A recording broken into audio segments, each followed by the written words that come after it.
Episode ஸ்டார்டிங்கில் ஒருத்தர் முயல்கிட்ட தனியாக பேசிகிட்டு இருக்காரு. எங்களை மன்னிச்சிடு, எங்கள் பிளானை செயல்படுத்தணும்னா இந்த தியாகத்தை நீ பண்ணி தான் ஆகணும் அப்படி சொல்கிறான். நான் இங்கேருந்து வெளியே போய் ஆகணும் சொல்ல ஒருத்தன் இவரை பின்னாடி வந்து தள்ளி விட்றான். அப்புறம் முயல் தள்ளி விட்டேன் கையில் இருக்குது. இவர் எங்கே போனார் பார்த்தா ஒரு ரூம்குள்ளே இவரை கட்டி போட்டு வச்சுருக்கானுங்க. இவர் இருக்கிற ரூம்குள்ளே ஒரு கேஸ் ஒன்று லீக் ஆகிட்டே இருக்குது. எல்லோரும் என்ன பண்ணுறீங்க, முதல்ல என்ன வெளியிடுங்க, இது ஒன்றும் விளையாட்டு இல்லை. அப்போ அவனுங்க எங்களை மன்னிச்சிடு, எங்கள் பிளானை செயல்படுத்த இந்த தியாகம் நீ பண்ணி தான் ஆகணும் அப்படின்னு இவர் முயல்கிட்ட சொன்னதை இவர்கிட்ட சொல்லிட்டு இருக்கானுங்க. இவன் கூட இருந்தவன் இது எல்லாத்தையுமே ரெக்கார்ட் வேறு பண்ணிகிட்டு இருக்கான். நீ எங்கள் எல்லாருமே கண்டிப்பாக மன்னிச்சு தான் ஆகணும் மிஸ்டர் எல்லோ அப்படின்னு சொல்கிறான். அப்புறம் இவருக்கு இந்த கேஸால் ஏற்பட்ட பாதிப்புனால இவர் உடம்புலேருந்து ஏகப்பட்ட பிளட் வெளியே வந்து இவர் அங்கேயே இறந்து போகிறாரு. அப்புறம் ஃபஸ்ட்டு பீரியட் சயின்ஸ் எக்ஸ்பெரிமெண்ட் முடிஞ்சு போச்சு. அதுக்கு அடுத்து செகண்ட் பீரியட் மோரலஸ் கிளாஸ் தான். முயலை வச்சு எக்ஸ்பெரிமெண்ட் பண்ண போனால் இவனுங்க உண்மையான மனுஷனை வச்சு எக்ஸ்பெரிமெண்ட் பண்ணுறானுங்க. பாவம் அவர் தான் இறந்து போயிட்டாரு. இது எல்லாத்தையுமே போன எபிசோடில் வந்த அந்த வில்லன் பொண்ணு பின்னாடி இருந்து பார்த்துக்கிட்டே தான் இருக்கா. அதுக்கு அடுத்த சீனில் கோக்கு ரொம்பவுமே அழகாக வயலின் வாசிக்கிறான். ஓ கோக்கு, நீ உண்மையிலேயே அற்புதமாக வயலின் வாசிக்கிற, நீ கண்டிப்பாக ஒரு வயலினிஸ்டாக மாறணும். இந்த கடையில் நீ ஒரு கிராஃப்ட் மேனாக இருக்க வேண்டிய ஆளே கிடையாது. இதை கேட்டு பக்கத்தில் இருந்தவர் இவரை பார்த்து மறைகிறாரு. ஆனால் எனக்கு இந்த வயலினை ரிப்பேர் பண்ணுற வேலை தான் எனக்கு ரொம்பவே பிடிச்சிருக்கு. என்னடா கோகோ எப்படி சொல்கிற, நீ எப்படி வயலின் வாசி தெரியுமா, என் காதுக்கு எப்படி தெரியுமா இருந்தது, ஏதோ ஒரு ப்ரொஃபஷனல் வயலின் வாசிக்கிற மாதிரி இருந்தது. இந்த வயலின் செஞ்சு 300 வருஷத்துக்கு மேலே ஆகுது. இந்த வயலின் ஏதோ ஒரு இடத்துல லாக் ஆகியிருக்கிறத நான் விரும்பலை.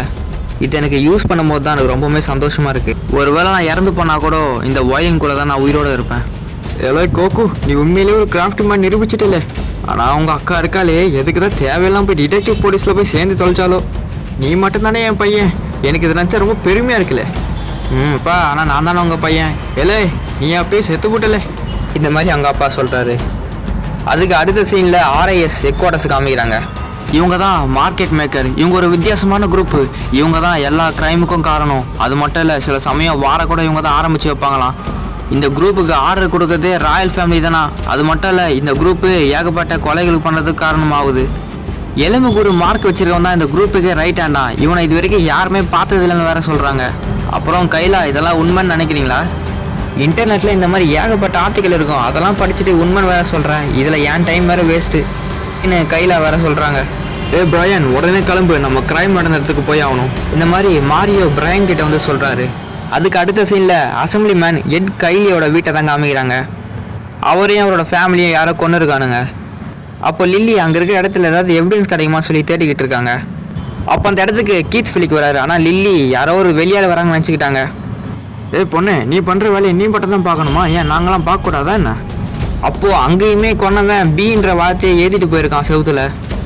இப்போ தான் புதுசாக அந்த நியூஸை கேள்விப்பட்டேன். எட்டு சட்டவிரோதமாக சில கார்பரேஷன் கிட்ட இருந்து டொனேஷன் வாங்கியிருக்காரு. அதனால கூட இந்த கில்லர் பி இவரை வெறுப்பாகி இவரை கொண்டு இருக்கலாம். மாரியோ இந்த மாதிரி சொல்கிறாரு. கீத் ஃபிலிக்குமே அந்த மார்க்கை பார்க்குறாரு. பார்த்தவர் இல்லை, இதை ஒன்றும் கில்லர் பி பண்ணலை, ஏன்னா இந்த பியோட ஆங்கிள் மாறி போயிருக்கு, அதனால இந்த கில்லர் பி இந்த கொலையை பண்ணியிருக்க வாய்ப்பு இல்லை. அப்போ அந்த இடத்துக்கு ஒரு போலீஸ் வராரு. நீங்கள் அதை கண்டிப்பாக பார்த்தே தான் ஆகணும் சார் அப்படின்றாரு. இறந்து போன மிஸ்டர் எல்லோட உடம்புமே அங்கே தான் போட்டு போயிருக்கானுங்க. அந்த பாடியை அட்டாப்சி பண்ணவும் ஆரம்பிக்கிறாங்க. அட்டாப்சி பண்ண டாக்டர் கீத் ஃபிலிக் கிட்ட, கீத் ஃபிலிக், இவரை கொன்னவனுங்க நர்வ்ஸை பாதிக்கக்கூடிய ஒரு கேஸை வச்சு தான் இவரை கொண்டு இருக்கானுங்க. இப்போதைக்கு இந்த கேஸை தடுக்கிற அளவுக்கு எந்த ஒரு மெடிசனும் இல்லை. ஆனால் என்னால் இதை உருவாக்க முடியும், ஆனால் இந்த இடத்துல இதை உருவாக்க முடியாது. உருவாக்க முடியுதுன்னா அப்போ உருவாக்கு அப்படின்னு கீத் ஃபிலிக் டாக்டர்கிட்ட சொல்கிறாரு. சரி, ஓகே டாக்டர், நான் இங்கேருந்து கிளம்புறேன். ஒரு நிமிஷம் ஜீனி, 7 வருஷம் ஆச்சு அந்த கொலை நடந்து. அந்த கொலைக்கு யார் காரணம்னு கண்டுபிடிச்சியா? நான் இன்னும் கண்டுபிடிக்கல, ஆனால் நான் ஒரு க்ளூவை கண்டுபிடிச்சிருக்கேன். அந்த க்ளூ கண்டிப்பாக என்னை அந்த கில்லர் நோக்கி கொண்டு போவோம். கீத் ஃபிலிக்கு பாஸ்ட்டில் நடந்த ஒரு கொலை தான் அது, ஆனால் அது என்ன கொலைன்னு சரியாக தெரியல. ஆனால் இவங்க 2 பேருமே அதை பற்றி பேசிகிட்டு இருக்காங்க. அதுக்கு அடுத்த சீனில் எரிக் ஒன்று சொல்கிறாரு. இப்போ நீங்கள் பார்த்தீங்களா அந்த ஃபோட்டோ, அது மேருக்கு சொந்தமானது. அந்த ஃபோட்டோக்கு மேலே யாரோ ஒருத்தன் பீன்ற மாதிரி எழுதி வச்சுருக்கான். இதை நாங்கள் அந்த டெட் பாடி பக்கத்தில் இருந்த பாக்ஸில் தான் கண்டுபிடிச்சோம். அதாவது நான் என்ன சொல்ல வரேன்னா, மேயருமே கொல்ல போகிறானுங்க.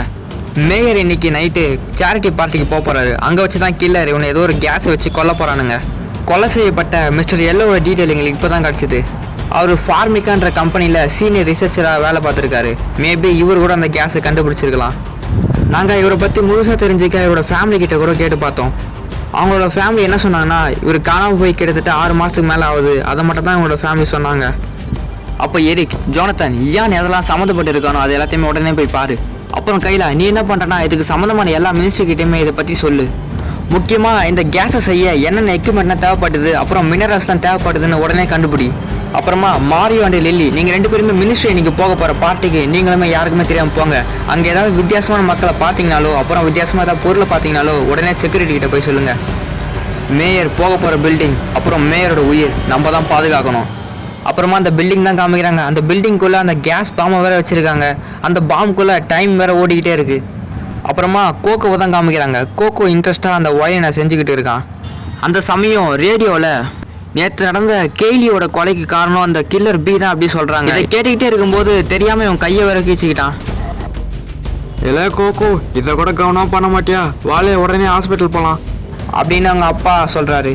அதுக்கு அடுத்த சீனில் எல்லா டிடெக்டிவுமே மாறி விஷயத்தில் மேயர் பார்ட்டி நடக்கிற அந்த பில்டிங்குள்ளே தான் இருக்காங்க.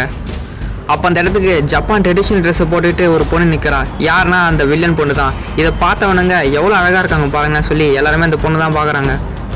மேயர் அந்த கொலைகாரன் கொல்ல போக நல்ல வேலை போலீஸ் எல்லாருமே சேர்ந்து தடுத்துட்டாங்க. நாங்கள் பிளான் பண்ண மாதிரியே 5th பீரியடும் ஆரம்பிச்சிடுச்சு. அவன் அப்படி சொல்லி முடிக்கவும் அந்த இடத்துல இருக்கிற எல்லா டோருமே க்ளோஸ் ஆகிடுச்சு, எல்லா லைட்டுமே ஆஃபும் ஆகிடுச்சு. அப்போ அந்த கில்லர் எல்லாருமே கவனமாக கேளுங்க, இந்த பாய்சனஸ் கேஸை வச்சுருக்கோம், அது சரியாக 9 மணிக்கு லீக் ஆகிடும், வந்து போயிடுவோங்க. இன்னும் என் மேலே யாருக்குமே நம்பிக்கை வரலன்னா இந்த வீடியோ பாருங்க சொல்லி மிஸ்டர் எல்லோ எப்படி செத்து போனார் இந்த வீடியோவை எல்லாருக்குமே காமிக்கிறான்.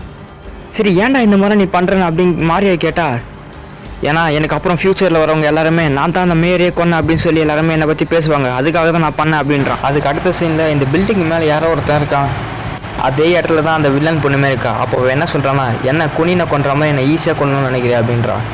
இவ கையில் கிரனைட் பாம்பெலாம் வச்சு இவனை அட்டாக் பண்ண ஆரம்பிக்கிறா. இவங்க 2 பேருமே ரொம்பவுமே வேகமாக சண்டை போட ஆரம்பிக்கிறாங்க. இவ கிரனைட் பாம்பை வச்சு யூஸ் பண்ணி சண்டை போடுறதுனால அந்த வெளிச்சம் பில்டிங் கீழே வரைக்கும் வருது. அதை கீழே காரில் இருக்கிற கீத் ஃபிலிக்கும் ஏதோ சந்தேகத்தோடு பார்க்குறாரு. சரி ஓகே காய்ஸ், இதோட இந்த எபிசோட் முடியுது. உங்களை அடுத்த எபிசோடில் பார்க்குறேன். அது வரைக்கும் பாய்.